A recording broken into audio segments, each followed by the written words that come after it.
Kanafura kulkullu sadaqa tokkoon amen. Warri taa'aa jirtanii mallatteessaaf sirrakkisaa jira harkisaa ilaalaa jira. Miti sii taa'aa jira.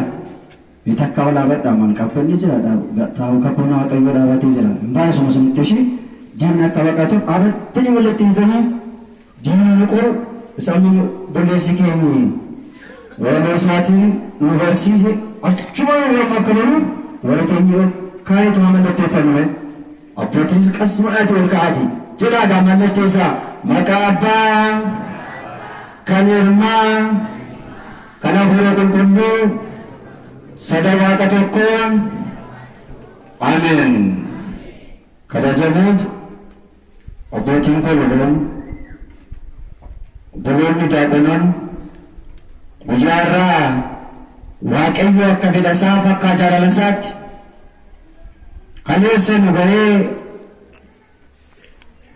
nu eegee Yordaanosiitiin nu baree nu wajjin ta'ee har'ammoo Yordaanosiitii gara mana isaatti kan nu deebise.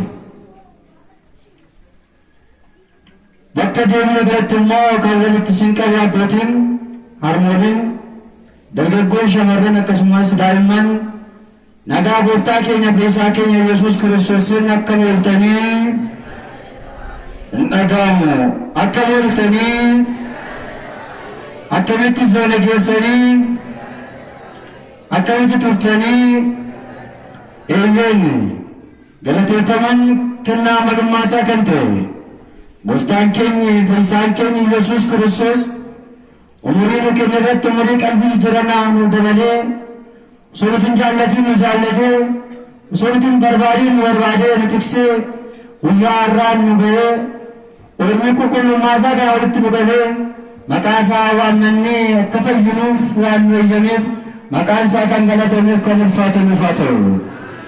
Maqaan isaa gaanee biraa hafuun kan hin barbaachifne fayyina addunyaan fayyina koo fayyina keessaniif sababa riqaa kan taate maqaa haadha keenya qulqulleetti Maariyaam kan kabajameef kan ulfaatamuuf haa ta'u. Waaqayyo kabaja laateen ergamootaaf wareegamtootaaf turootaafis waaqayyo karaateef kabajni ulfinni isaaniif haa ta'u. Dagageessanii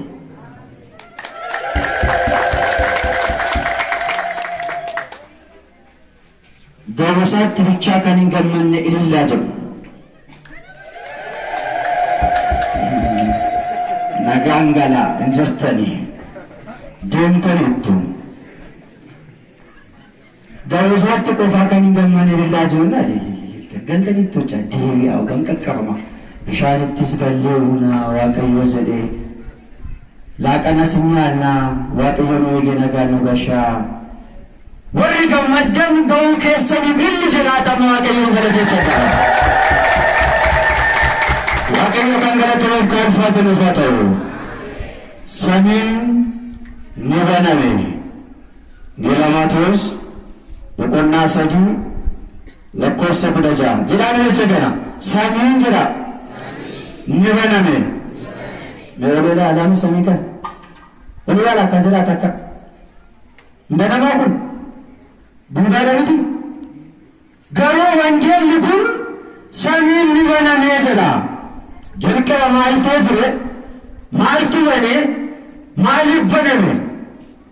Egaa guyyaan irraa kaleessa kaanee barsiisuu